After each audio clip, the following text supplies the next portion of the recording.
Meeting or what? I guess everybody's tuned in who's not here live and in person, so I want to welcome everybody and happy end of semester, end of year. It's so good to see such a wonderful attendance.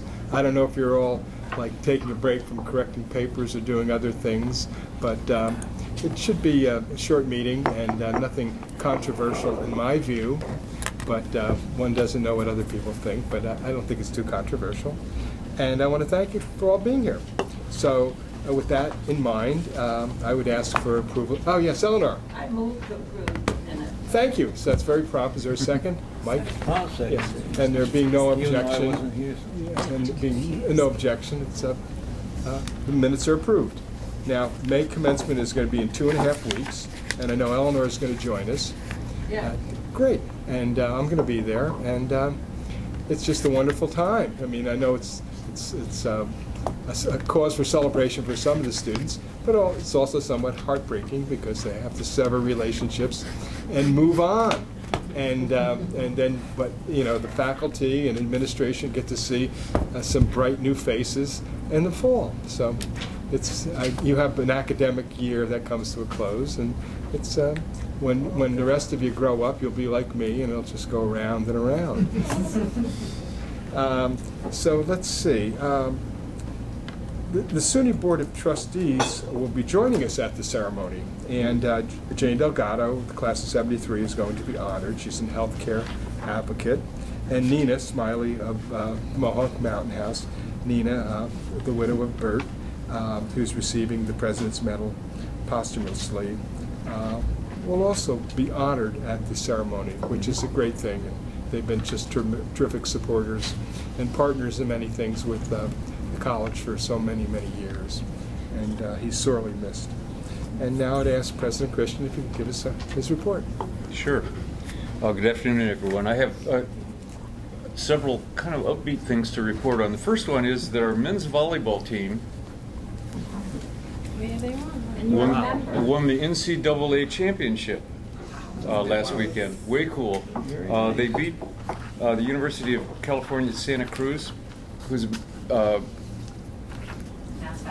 mascot is the Banana Slugs. Huh.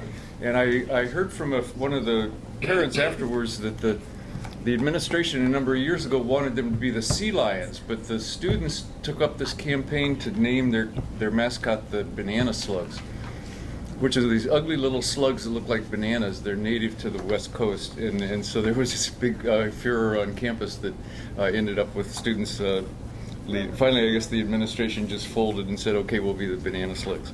And that does reflect the way it is out there in the University of Santa Cruz.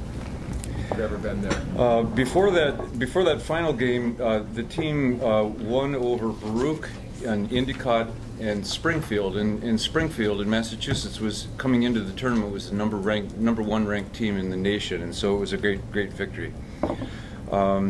Our women's tennis team is 17-0 this season.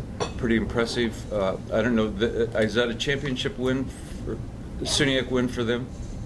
Yeah, they go to SUNYACs, but I think they have one more match this weekend because it was a makeup, and it would be the first undefeated team season in the history of the institution. Well, cool. One of the things that I want to share here, I always seize the opportunity when I go to these games or matches to talk with parents during the game when there's breaks and so on. And I always get these insights on what their offspring's experience has been at New Paltz. And almost without exception, it's glowing. They talk about how they've really valued being part of the community, being part of a team, the academics, the professors. And so that's always heartening. It was quite neat to hear on one of the NCAA broadcasts the commentator talking about how the men's volleyball coach has a real leg up in recruiting top talent because of the excellent academic reputation of SUNY New Paltz. So those things come together really, really well. Another item I'll share, we're in the process of developing training for employees that goes beyond optional and voluntary. We have a number of really important professional development needs for employees that we want to be sure that everybody's getting, and if we do these on a voluntary basis, it doesn't happen in the right way. So some of this is compliance, some is familiarity with institutional values and policies and procedures. And we're in the process of working with faculty and staff to find the right time to schedule that training, as it's very difficult to pull it off while classes are in session, but we may need to figure out a solution there. Here's a bit of environmental sustainability news.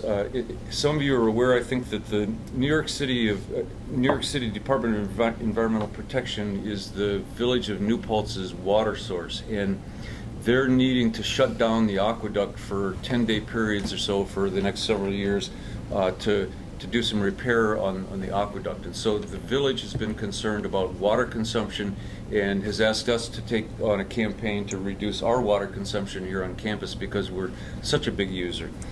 And we took on a campaign called Slow the Flow. And during the fourth quarter of 2018, our water usage decreased by more than 1.5 million gallons.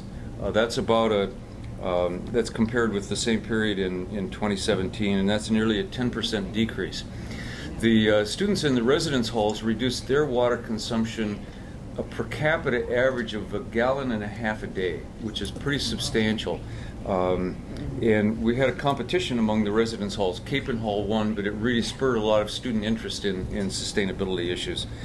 Sodexo feeds thousands of students every day, primarily in Hasbrook Dining Hall, which is our biggest single-use building for water on the campus. And through some changes in practices, they were able to reduce their water use by 8%, which is a pretty significant drop as well.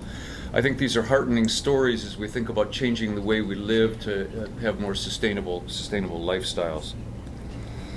I want to say a couple things about the Hasbrook complex names, and this is following up on a theme that I spoke about at our last meeting. I continue to hear from members of our community, including some Hasbrook, some Huguenot descendants, that they don't know that a significant part of our decision around that whole complex building names is to take concrete steps to tell our local and campus history more fully than we have in the past.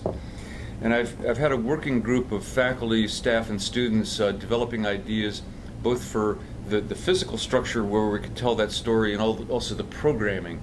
And they've provided me a report that we're beginning to try to digest and make sense out of. But what we want to do there is tell the many positive contributions of the Huguenot patentees and their descendants, certainly the legacy of slavery, the role of those Huguenot descendants in establishing educational institutions and values in the New Paltz community. So, I want to be sure that you're all aware that, as I've written several times, I've taken pains to clarify that it's not our purpose to discredit or humiliate or shame Huguenot descendants, and also definitely not, as was suggested in a recent article, that we want to redefine the Huguenot families solely by the fact of enslavement. I'm really committed to continuing to build bridges between those different viewpoints in positions on that change. So I just want to be sure you're all aware that we're working on those topics as well. Again, as I shared last month, I want to thank all of you for your support for that change. I appreciate how difficult that was. We had a tremendous scholarship reception last week? Yes. Thanks to Eli and Susan for joining us. Our goal there was to celebrate the generosity and support of scholarship donors, to thank those who have joined our Tower Society. These are people who have named the college and its foundation in their wills and estate plans. And we also wanted to recognize student scholarship recipients. We had 2 alumni speak about what their New Paltz education has meant in their lives and how that gratitude has spurred their philanthropic support for their alma mater. And one of our students shared that what her scholarship has meant to her and the kind of opportunities that it's created for her. This year we awarded $610,000 in foundation-provided scholarships. That's $107,000 more than we awarded last year. And I went back and looked at my notes for an event like this that we did in spring 2015, and our awards this year were $470,000 more than 4 years ago. So we're on a great trajectory there. Want to share, it's not every year that we have one of our faculty earning the rank and title of SUNY Distinguished Professor, which is the highest academic rank in SUNY. Dr. Lewis Roper in our history department received that recognition this year. He's the 15th New Paltz faculty member to earn that title. He's the author or editor of 7 books and numerous peer-reviewed publications and presentations, and he's also regarded by students as just a really engaging, outstanding teacher. I think some of you are aware that his parents are longtime New Paltz residents. His dad, Don, was a professor here for many years. His mother, Carol, long-standing community leader in New Paltz. Both of them dyed-in-the-wool basketball fans, so they're at virtually every basketball game. I want to let you all know that I spoke to the Dutchess County Chamber of Commerce at its April 17 breakfast meeting, and I always seize these opportunities to talk with the business community about things that may be of particular interest to them and to regional leaders. This one I tailored to Dutchess County.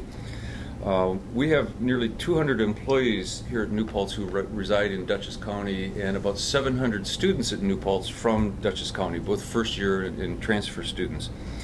Some of the topics that I spoke about included our success in fulfilling our educational mission. That includes developing new programs. I talked about improvements in our campus physical environment, something that people in the business community are always really interested in. I always brag about rankings and key statistics whenever I have a chance like this. I talked about some financial matters, including helping people understand trends in our state funding, ways that the college engages our regional partners. I always talk about our economic impact in the analyses there, and our overall work to create a model public university. I thought the council would be interested in hearing about our reaccreditation process. The college was last reaccredited by the Middle States Commission on Higher Education in 2010 and 11. Wow, that was the year that I was interim president. And we're gearing up for our reaccreditation site visit in the spring of 2021. Long lead in there, but I think we have lots of great stories to illustrate the wonderful trajectory that we've been on. So we'll keep you all posted about that reaccreditation process as over the next 2 years. So with that, I'm happy to respond to questions or comments you might have. Well, I always encourage everybody to participate in giving at where you work, and I know you're all a long way from being in the Tower Society's focus, but it's always something to think about. I know there's always been great support of alum and former professors who are so vital to the sustainability of the institution, and it's kind of a testament to how close the people who not only graduate but people who've worked here feel committed in their will and in their work to support the institution. It's amazing. I know some of the most generous donors have come from faculty. Yeah. And it's notable how the focus is on scholarship, and it's not just of those people who are academically gifted, but to needs, people who may be marginal and wouldn't be our average student, who need it just as much or more than the exceptional student. And so that's always something to think about when you think about where to give. So I want to thank you for your support and encourage you to continue it, because it's certainly dear to my heart. And I always say that if it wasn't for public education, I know I wouldn't be sitting here. And gives everybody, especially first generation, the opportunity to advance themselves, and it's something, an education that they will always have. You know, the winds can blow in different directions and different things can happen to you, but short of a brain injury, an education can never be taken away from you. And so it's a value to everybody, and it's a value to our community. So thank you. Thanks, Eli. Now, we have some revisions to the student handbook, which I read them over. They all seem to just kind of be mostly language, but a couple of tweaks to bring things in conformity with and in uniformity with the other institutions in SUNY. and to recognize some nuances in gender and how we conduct ourselves to make it more inclusive in a definition of what we need to do and recognize. Is that right? So, Stephanie, well, actually, there I don't know, is there about, I'd say, 20 different, some are amendments and some are additions and some are just changes, but maybe you could give us the highlights of them. Sure. Yeah, there's really no completely new policies here. These are all wording, clarifications, alignment with the law or SUNY guidelines. So in lieu of me sort of walking through each of these, did anyone have questions that you wanted me to address? Is there any that jumped out at you that you want me to explain further? Me personally, no. I just saw, like, I went through them. But the first, like, gender expression, that, sometimes it's just, what do you mean by gender or actions? Sometimes, it isn't so clear as to what could be offensive, and sometimes just one's expression of where they stand or where they don't stand. So I kind of get that. I think it's probably fuller language. I think that what it means is if there is some problem that arises, and when the definition is then looked at, does it meet the definition or not? Instead of quibbling on something, if it's more expansive, it gets to the intent easier to arrive at. Yeah, we have a very capable dean of students who happens to be alone, who happens to be sitting at the table.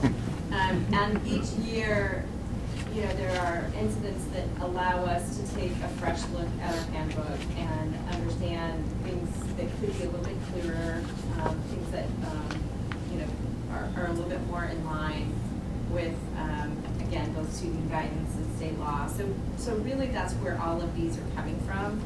Perhaps the most significant has to do with notation on all expulsions and suspensions. Yes.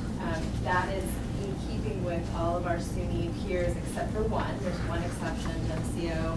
But we really would like them to do this for us.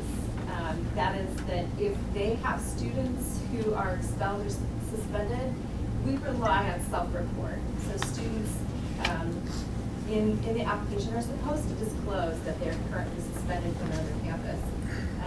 Having that noted on their transcript allows us to trust but verify, if you will. So as a good neighbor, basically we are updating our policies to do the same, so that should a student be suspended from us and go to another institution, it's indicated on our transcript. And we tweak the policy slightly so that usually we suspend a student for a year if they're suspended, and we would remove the notation on the transcript automatically after a year in the case of the suspension. We already note suspensions and expulsions that have to do with certain violations that are mandated by SUNY. So anything having to deal with Title IX, for example, are already noted. So this just broadens it to include any and all suspensions and expulsions, which thankfully doesn't happen very often. And it's also to head off people where there's a cloud on the person, so they don't transfer while the process is ongoing. And they can, but at least the next institution, and hopefully we would also be understanding of what's going on. And then the other was kind of just the email notices, hawk mail. So the reason for that is that we wanted to clarify that it is when we send the notification that starts the clock for an appeal process, not when they choose to open it or acknowledge it. So we really have gone above and beyond what we're required to do. We send a certified letter in addition to an email, but of course, students who are trying to evade that notice have the opportunity to do so. So this changes it from really being on the onus of the student. you really have a requirement as a SUNY student to monitor your email, and so this helps us not prolong that clock indefinitely. Yeah, I know from the law, Mike and myself know about these things. Right. Some things it's from receipt, but often it can be from mailing. Okay. May I ask you a question, sir? The second item, the word et cetera at the end, that's rather vague word. What if somebody used just a scarf or something that is not thought as a weapon, but somebody else will say that's a weapon, Right. et cetera covers it. Right. I don't like that. You don't like it, you would rather have it. have I it would separate remove revenue. et cetera. What do you say? You're a lawyer. That's a lawyer's dream. Because if you come under et cetera, how do you give anybody any notice? Well, so I believe that that is actually what the state code says. The state code says et cetera. And Doesn't I say think much in that the that's state code. because it's difficult to keep up. Like, I have no idea what a gravity knife is. So I think these things change pretty frequently, and so et cetera is intended to keep this flexible so that as new weapons are popular or on the market, that the law can apply without explicitly naming them. But doesn't name anything that would be benign by its own nature, like a pencil could be a weapon. So these are things that clearly appear to be weapons. What Mr. Catalanato would probably want would be or alike. So then there's no et cetera, but we can debate each one of them. Is it alike one of these up here above? Is that right, Mike? Well, et cetera is so wide. Kind of meaningless, Yeah, really. right. Especially when it's got punitive consequences. Yeah, and I kind of take it to mean alike, but I get et cetera is Yeah, but so much more vague. Whenever you have penalty associated with it, you're denying somebody's constitutional right. I mean, you're doing something arbitrary. Well, that's what you say, but it depends on the particular situation. You show me a case where that's been sustained, the use of et cetera, and then you make a charge under et cetera. But this isn't criminality, Mr. Catalanato. You're, And it when would you be judged under a affect different- somebody's rights, it's punitive.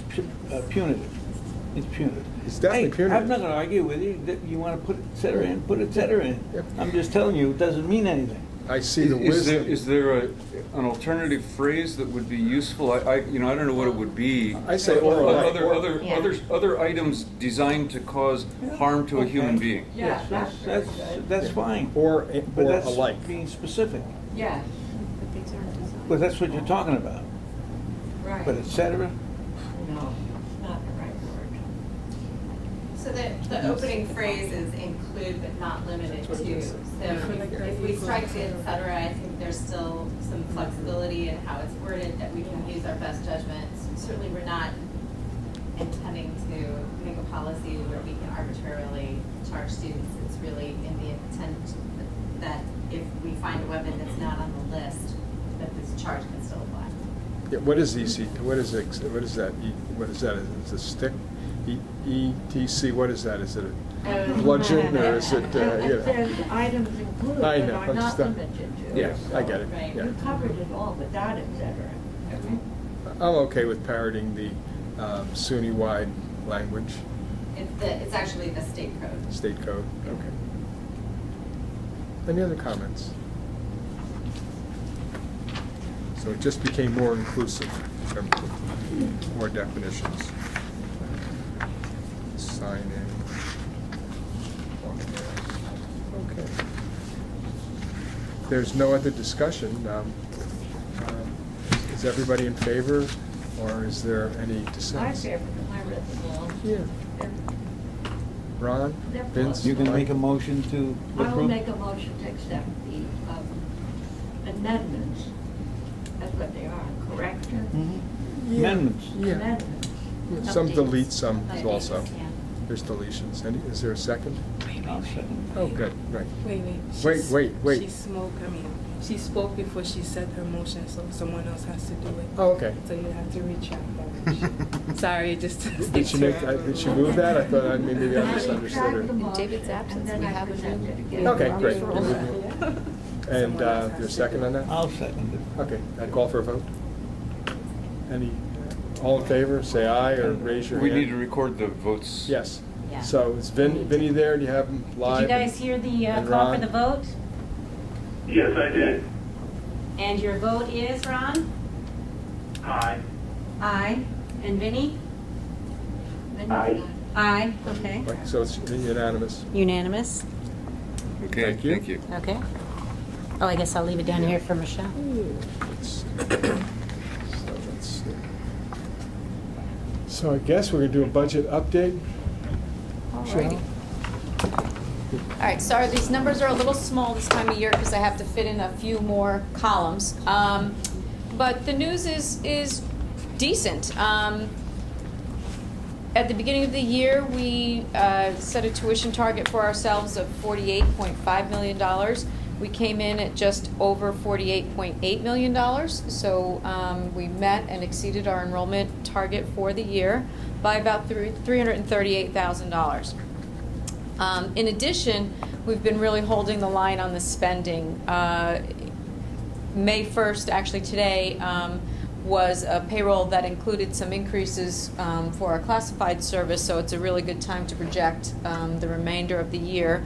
And it looks like we will underspend our personal service dollars by a significant amount, by $2.6 million. We're going to overspend on the temporary service, which we always see that in our budget, because when we don't have full staff, we often hire temporary service to keep the trains running. So the net of those two is about $2.1 million. Utilities this year, I did keep a conservative number in the anticipated future expenditure because we were seeing some volatility in some of the commodities. I'm hopeful that we will not exceed our utility budget, but I figured I'd throw it in there for good measure. Supplies, travel, contracts, and equipment, the savings that are reflected there are because after we put out the initial budget, we had the president and the provost division and other divisions come in and say, you know what, take some of my supplies money away. And that was a significant savings of about $200,000. We did make a few investments as well after the first of the year, but I do believe that we're going to leave about $200,000 of that anticipated expenditure unspent at the end of the year. So we're underspending by a total of $2.1 million. That coupled with the additional tuition revenue, if you take expenditure, subtract it from revenue, we look like we're going to have a deficit of about $2.5 million. Now, the good news that we didn't share with you last time because the state budget hadn't been enacted yet is that in this year's state budget, the state has agreed to give SUNY an advanced payment on our state support for the 19-20 year. So basically, it's a little, we're taking advantage of the differences in the state's fiscal year being March 31st and our fiscal year being June 30th. They're advancing part of their state support and giving it to us before the end of our fiscal year. So it's going to help us with one-time money. It's going to help us preserve our reserves. The amount of money that they gave all of SUNY was $109.5 million, I think, and our share of that we're estimating to be almost $2 million.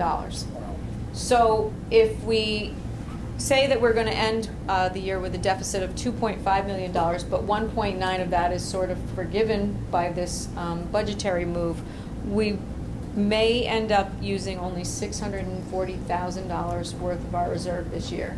That coupled against the, the projected deficit of $5 million in the beginning of the year is really, really good news for the campus. Doesn't mean that we still don't have work to do, because our ongoing budget still has an imbalance. In the coming weeks, we should have a better feel for where we're going to start the year next year.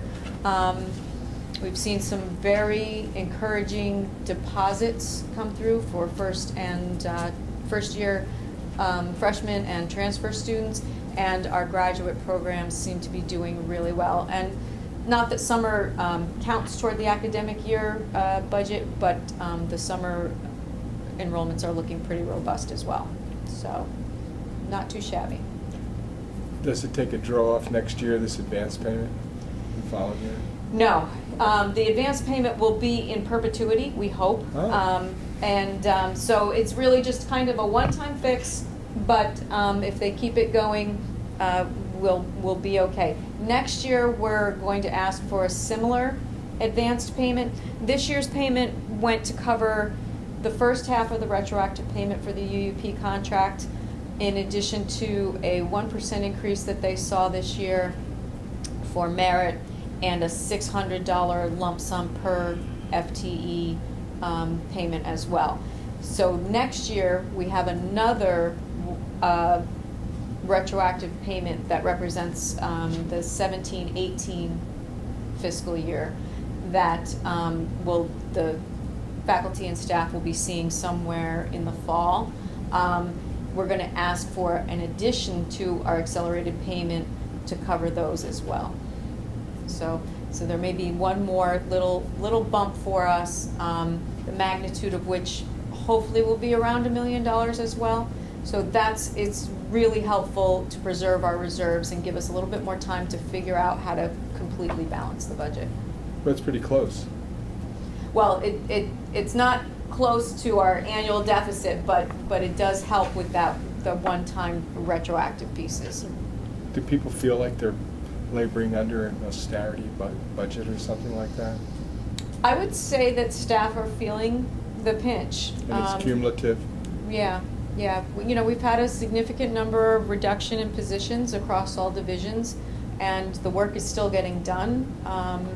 So and we're in addition trying to figure out ways to save the supplies, travel contracts, and other, so we are definitely feeling a little tired, but the enrollment numbers are encouraging, and if we can get that bottom line to come up a bit, then maybe we can start to relax some of the stringency we've had on the budget. And I know Dave's not here, so does it look like next year is going to be a full house in terms of enrollment, or more than a full house? Hoping so.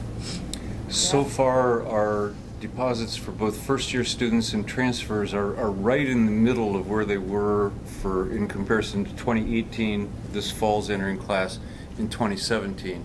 And those two classes were among the largest in our entire history. So right now, the early signs are quite optimistic, along with, as Michelle points out, the growth in graduate enrollment, which is a real, a lot of the decline that we saw post-recession was in graduate numbers. So it's really heartening to see that begin to tick back up. Great. Okay. Any questions? Are there any campuses that are in the black, operating in the blanks? There are some that are on the margin. I think everybody took a significant hit this year. I don't know that we all budget the same. So some of the campuses refer to a structural deficit in different ways than other campuses do. We're trying to collaboratively come up with consistent language and consistent methodology so that we can compare apples to apples.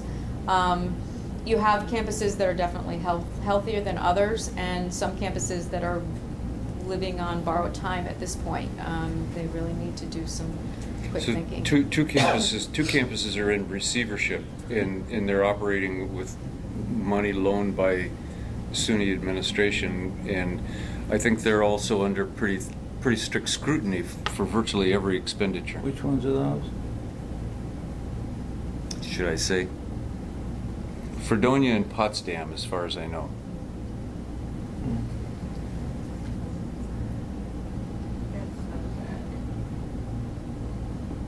And you know, it's worth pointing out, and I've commented on this in a number of contexts, our direct taxpayer support this year is exactly the same as it was in 2012 and 13, even as our costs have gone up. So really the only way that we have, the only path, unless the state changes the formula for awarding direct taxpayer support, is to grow enrollments, which increases tuition revenue. Nationwide, how is the enrollment? When you total all college enrollment from year to year and from institution to institution, has the number gone up, or is enrollment receding nationwide? I'm trying to remember recent statistics I saw were that it's up nationwide, but that's wide. That varies widely by geography. Yeah. So the Northeast and the Midwest having tougher time, I think, than the South and some parts of the West, at least. Well, Northeast gets it all the time. Yeah, we just happen to be kind of in the sweet spot, the Hudson Valley, I think. Yeah. Now we're late and $1 short. Okay, well, thank you, Michelle. I know, Shelley, you're working on dates for the fall, right? And we'll find out later. I know in terms of the council itself, they're supposedly working on 3 vacancies that exist. I know I was vetted a long time ago, twice, and but that's months ago. So I don't know. I know the budget was April 1, but the governor, I don't think it has any priority in what the governor's work is.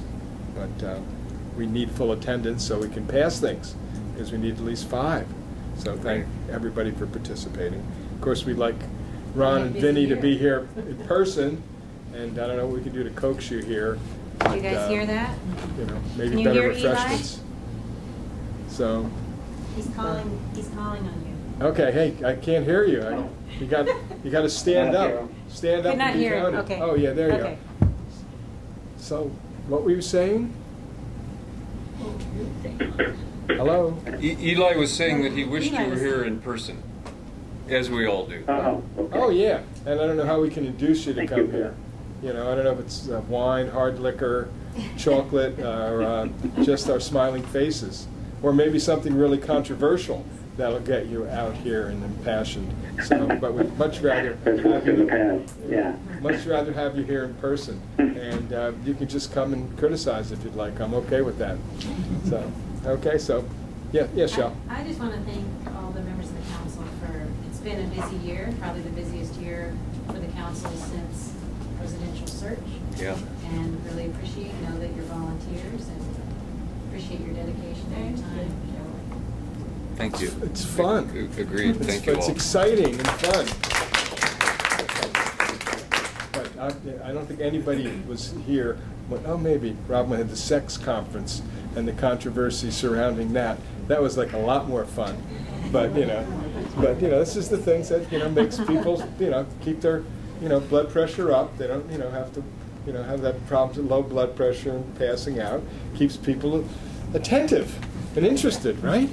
There And, for the grace. And one of our members is graduating. I have knowledge that she picked up her cap and gown. Yeah. Thank you. So you're going to go to graduate school here, though, right? Only kidding. I'm only kidding. No, I'm not. So what do you think, looking in the rearview mirror, looking back on those good times and bad times here at the college? Do you think you've grown?